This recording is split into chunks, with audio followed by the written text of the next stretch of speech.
안녕하십니까. 거꾸로 투자하는 쇼킹 부동산입니다. 드디어 다음 달에 끝납니다. 오늘 중요한 내용을 다루고자 합니다. 영상 전에 구독과 좋아요 부탁드립니다.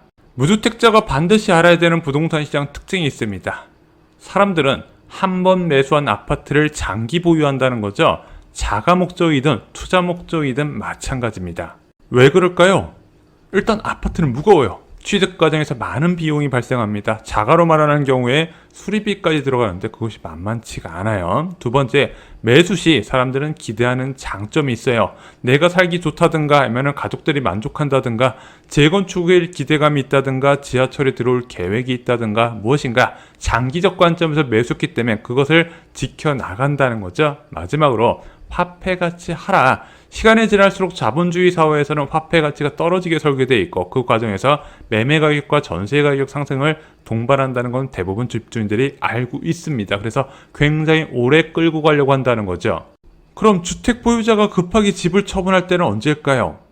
실수자는 보통 상급지가 하락할 때 교육 목적이든 아니면 더 교통 환경이 좋은 곳이든 아니면 거주 환경이 좋은 곳으로 갈아타게 됩니다. 내 거 싸게 파는 게 이때 가능해요. 투자자는 언제 급하게 집을 처분할까요? 전셋값이 하락할 때 급하게 처분합니다. 전셋값이 무서운 이유 예를 들어 보겠습니다. 12억 아파트를 누군가 7억 보증금 끼고 샀어요. 그런데 2년 뒤에 전세금 7억에서 5억으로 뚝 떨어졌습니다. 세입자한테 전화가 왔어요. 전세금이 2억 떨어졌지만 우리는 쿨하게 1억 5천만 원만 돌려받는데요. 이거 안 돌려주면은 나가겠다고 합니다. 괘씸해서 부동산에 전화해서 다른 세입자 구하려고 알아봤더니 부동산 사장님이 이렇게 얘기해요. 지금은 전세 5억에도 못 구한다고 당장 그 세입자 잡으라고. 그래서 어쩔 수 없이 신용대출 받고 보험과 연금까지 깨서 돌려주게 됩니다. 하지만 이것을 마련하지 못하는 사람들은 집을 처분할 수밖에 없다는 거죠. 이것이 2023년 상반기에 가장 심했습니다. 그래서 역전세 반환대출 규제 완화가 2023년 7월부터 시행이 됐거든요. 그 전에 체력 약한 투자자 대부분 처분을 했다는 거죠. 그러면은 지금은 어떤지 한번 살펴보자고요. 수원시청 인근에 위치한 메탄 위브 하늘채 보겠습니다. 자, 이 아파트 2022년 7월에 전세 시세가 4억 6천이에요. 현재 전세 시세 4억 6천부터죠. 와, 2년 전과 똑같은 상황이 됐습니다. 미사 신도시로 넘어와서 미사 강변 푸르조 살펴보겠습니다. 전용 84 타입 전세 시세가 현재 6억 5천만 원입니다. 2년 전에 비슷한 시기를 찾아봤더니 2022년 9월입니다. 그전에는 지금보다 더 비쌌고요. 그래서 2022년 9월 정도 되면 현재 시세와 비슷한 수준으로 전세 가격이 맞춰지게 됩니다. 마포레미안 푸르지오도 한번 살펴보겠습니다. 전용 84 타입 전세호가 9억부터인데요. 2년 전에 이거보다 더 비쌌습니다. 그래서 올해 10월 정도 되어야 현재 전세호가와 비슷하게 맞춰질 것 같습니다. 잠시 리센트 살펴보겠습니다. 현재 전용 84 타입 올 초 대비 전세 가격이 많이 올라가서 12억 7천부터 시작입니다. 하지만 2년 전 전세 시세는 여전히 지금보다 비쌌어요. 언제쯤 되어야 균형이 맞춰지냐? 올해 11월 정도 되어야 2년 전 전세 시세와 같은 수준이 될 것 같습니다. 현재 역전세 상황을 종합하면요. 7월부터 역전세 해소된 지역은 아직까지는 일부고요. 늦어도 10월 정도에는 대부분 끝날 것으로 보여집니다. 그러면은 2년 전 대비 전세 가격이 낮았던 것이 없어지게 되기 때문에 투자자들의 매도 압력도 줄어들 가능성이 있습니다. 그에 따라서 급매도 줄어든다는 것 같이 고려하실 필요가 있습니다. 2019년부터 2021년 집값 급등기 때 제가 느낀 게 있습니다. 매매값이 오를 때 전세가격도 같이 오르더라. 이런 급등기 때 무주택자가 굉장히 버티기가 힘들다는 거죠. 왜? 매매가격도 올라서 스트레스 받는데 전세가격도 같이 올라가 버리네? 그러면서 궁지로 사람이 몰리게 되는 효과가 나타나게 된다는 겁니다. 그래서 많은 사람들이 이때를 못 버티고 2021년에 집을 샀습니다. 그래서 저는 2019년, 2020년 전망을 잘못해서 많은 분들께 피해를 드렸다고 생각하고 다음 하락기가 나타났을 때 우리 구독자분들을 반드시 유주택자로 만들어야 되겠다 생각을 했고 그것을 실제 옮기고 있습니다. 저는 지금도 똑같이 생각을 합니다. 집은요. 전세값이 하락할 때 사야 된다는 거 여전히 2년 전 대비해서 전세 가격이 낮은 지역이 있고 반등이 덜한 곳이 반드시 있습니다. 그런 곳을 잘 살펴보시는 게 중요하지 않나 생각이 듭니다. 전세값 하락 기간은 길지 않습니다. 저희 서적에도 나와 있지만 역전세 기간은 절대 2년을 넘지 못한다는 거, 역전세 상황 과거에도 분명히 있었습니다. 짧으면 6개월, 길면은 1년 반에 다 끝났죠. 이번에도 역전세 기간은 2년을 넘지 않을 겁니다. 여러분들이 이 역전세 기간 동안 시세대로 다 돌려받았다면요, 다음 계약 때 후회할 가능성이 굉장히 큽니다.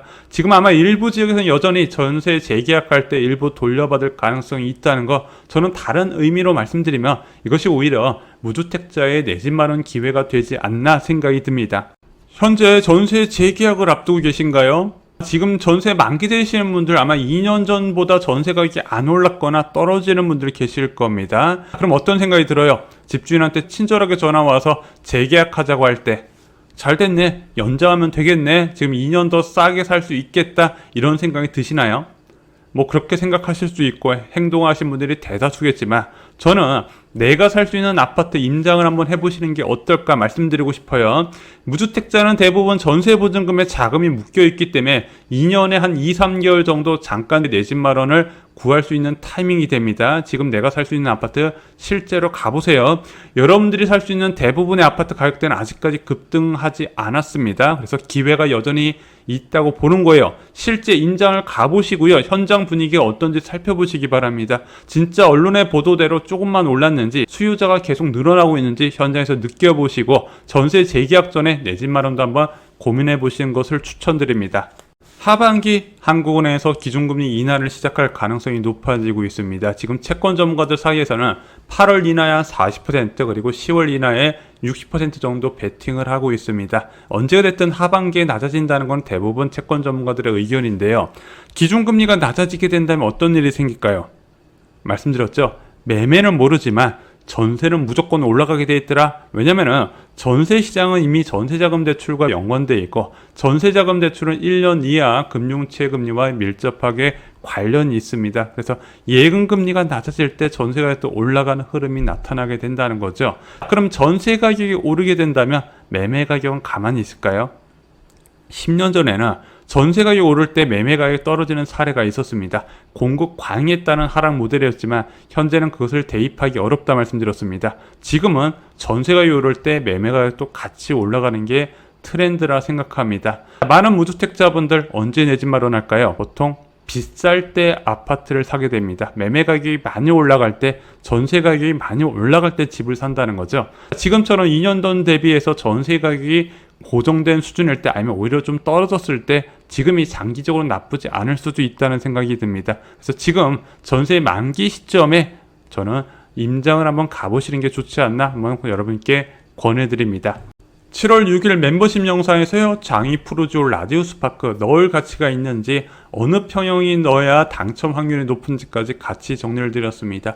쇼킹부동산 멤버십은 주3회 멤버십 전용 영상이 올라갑니다. 청약과 내 집 마련, 투자의 모든 정보를 다루고 있습니다. 네이버 프리미엄 콘텐츠에서는 좀 더 저렴하게 이용하실 수 있습니다. 이상으로 영상 마치겠습니다. 감사합니다.